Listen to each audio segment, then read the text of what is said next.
स्वागत है। और इस बीच एक बड़ी खबर, उसका रुख करेंगे सीधे। ठीक 1 घंटे बाद मतगणना की शुरुआत होगी। बड़ी जानकारी निकलकर सामने आ रही है। सुबह 8 बजे से वोटों की गिनती शुरू होगी और पहले बैलेट पेपर के वोटों की गिनती जो है वो शुरू होगी। तो बड़ी खबर आपको बता दें, 1 घंटे का समय और 1 घंटे के बाद वोटों की गिनती शुरू हो जाएगी। सुबह 8 बजे से वोटों की गिनती शुरू होगी। 38 जिलों में बनाए गए हैं 40 काउंटिंग सेंटर और जबरदस्त तैयारियां वहां पर। पहले बैलेट पेपर की काउंटिंग और इसके बाद 8:30 बजे से ईवीएम का पिटारा खुलेगा। कुल मिलाकर अब काफी कम समय रह गया है, यानी कि 1 घंटे का समय और 1 घंटे के बाद से रुझान जो है वो आने शुरू हो जाएंगे। 8:30 बजे के बाद रुझान जो है धीरे धीरे वो आएंगे। इसके बाद धीरे धीरे नतीजे भी आने शुरू हो जाएंगे।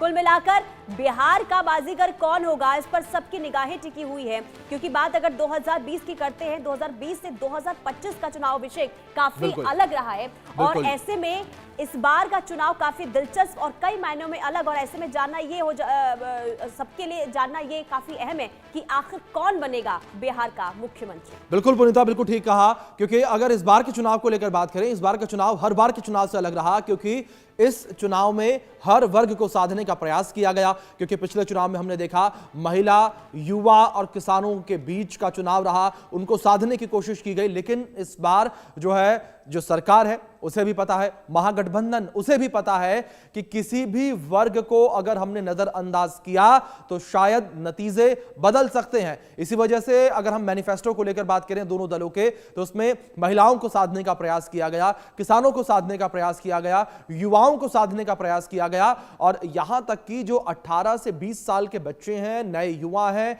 यंग वोटर्स हैं और उनकी संख्या करीब 7.5 लाख की है। यानी कि जो फर्स्ट टाइम वोटर हैं, पहली बार उन्होंने मतदान किया, 7.5 लाख संख्या, उन्हें भी साधने का बड़ा प्रयास किया गया।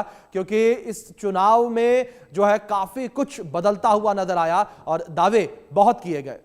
बिल्कुल, दावे वादे का दौर देखिए लगातार देखने को मिला। खास करके इस बार बम्पर वोटिंग हुई है, यानी कि आजादी के बाद इस बार बम्पर वोटिंग। लेकिन हर किसी के मन में ये सवाल कि आखिर जो वोट प्रतिशत निकल सामने आया है, ये आखिर किसके पक्ष में किया गया हुआ है। यानी कि 7 करोड़ 45 लाख मतदाताओं ने इस बार बिहार विधानसभा में अपने मत का इस्तेमाल किया और इससे साफ तौर पर अभिषेक की नजर आता है कि बिहार की जो जनता है वो अपने मुद्दों को लेकर काफी जागरूक है और लोकतंत्र को किस तरीके से मजबूत किया जाए बखूबी वो समझते हैं। बिल्कुल पुनीता, बिल्कुल ठीक कहा कि लोग जो हैं उन्होंने अपना फैसला तय कर लिया है और बिहार का किंग कौन बनेगा वो बिहार की जनता जो किंग मेकर है उसने तय कर दिया। ईवीएम में कैद हो चुकी है ये सारी की सारी कहानी। 8:30 बजे से ईवीएम खुलेगी, मतों की गिनती शुरू होगी। 8 बजे सबसे पहले पोस्टल बैलेट की गिनती जो है वो शुरू होगी। कुछ सहयोगी हमारे साथ जुड़े हैं, उनका रुख करेंगे। शैलेंद्र बीजेपी मुख्यालय से हमारे साथ जुड़े हुए हैं, अभिषेक हमारे सहयोगी जुड़े हैं राबड़ी आवास से, मनीष मेहता हमारे सहयोगी जुड़े हैं सीएम आवास से हमारे साथ जुड़े हुए हैं।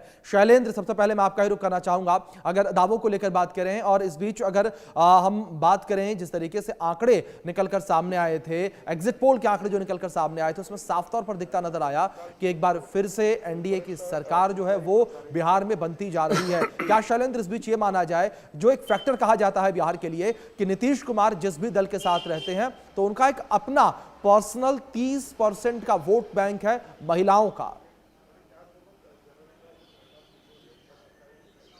जी बिल्कुल, महिलाओं का वोट बैंक है और महिलाओं को वोट बैंक के लिए कि जब से नीतीश कुमार सत्ता में आए हैं तभी से उन्होंने काम किया है और लगातार काम करते रहे हैं। और ये एक तरह से कहें कि जो नीतीश कुमार इसीलिए बिहार की सत्ता में रिलेवेंट हैं क्योंकि उनका अपना एक वोट बैंक है।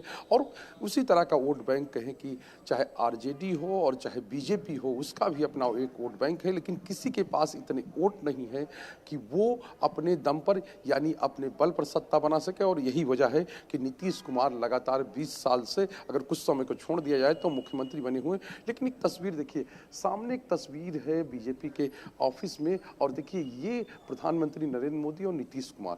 ये तस्वीरें पहले ऐसी नहीं होती, तो भले ही गठबंधन था लेकिन इस तरह की तस्वीरें सामने नहीं आती थी।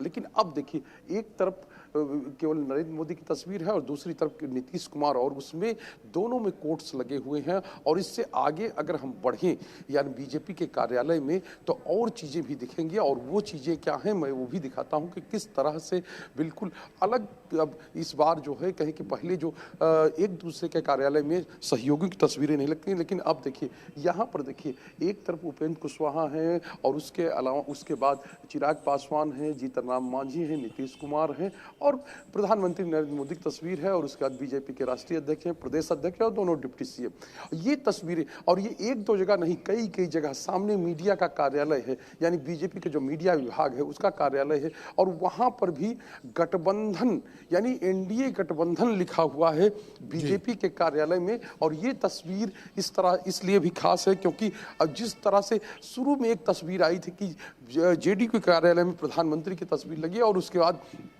बीजेपी के कार्यालय में नीतीश कुमार की तस्वीर लगी, तो उस समय खूब चर्चा हुई थी क्योंकि लंबा समय हो गया था एक दूसरे के कार्यालय में कभी तस्वीरें नहीं लगी। लेकिन अब देखिए ये तस्वीरें अब सामने देखिए कि किस तरह से तस्वीरें जो लगी हुई हैं एनडीए गठबंधन लिखा हुआ है। तो आप ये भी